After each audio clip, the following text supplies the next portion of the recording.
BJP শাটেলের মধ্যেই ফের জিতলেন রায়গঞ্জের কৃষ্ণকল্যাণী রানাঘাট দক্ষিণে মুকুটমণি অধিকারী, একজন পেশায় ব্যবসায়ী, অন্যজন পেশায় ডাক্তার। লোকসভা ভোটে 47,000 ভোটে পিছিয়ে থাকা কৃষ্ণকল্যাণী বিধানসভা উপনির্বাচনে রায়গঞ্জে প্রায় 50,000 ভোটে জয় ছিনিয়ে নিয়েছেন। গণনার শুরু থেকেই এগিয়ে ছিলেন কৃষ্ণকল্যাণী।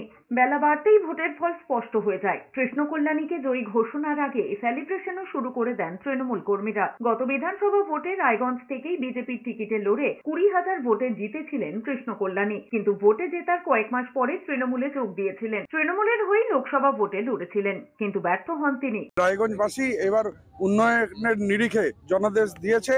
এবার আমাদের নৈতিক দায়িত্ব রায়গঞ্জবাসীকে যেটা প্রতিশ্রুতি দিয়েছি সেই ডেভেলপমেন্ট, রায়গঞ্জের যাতে সার্বিক ডেভেলপমেন্ট হোক, এটাই আমার লক্ষ্য। আর এই লক্ষ্যে আমরা এগিয়ে যাব। আজকের তারিখেও বিজেপির গরম খাটিয়ে আছে। মানুষ যেদিন নিজের রায় নিজে দিতে পারবে সেদিন আবার বিজেপি জিতবে। অন্যদিকে লোকসভা ভোটের ফল উল্টে রানাঘাট দক্ষিণের উপনির্বাচনে 38,000-এরও বেশি ভোটে জয় পেলেন মুকুটমণি অধিকারী। 2024-এর লোকসভা ভোটের আগেই বিজেপি ছেড়ে তৃণমূলে যোগ দেওয়া মুকুটমণি এবার লোকসভা ভোটে হেরে গেলেও উপনির্বাচনে সেই মুকুটমণির ওপর ভরসা রাখল রানাঘাট দক্ষিণের মানুষজন।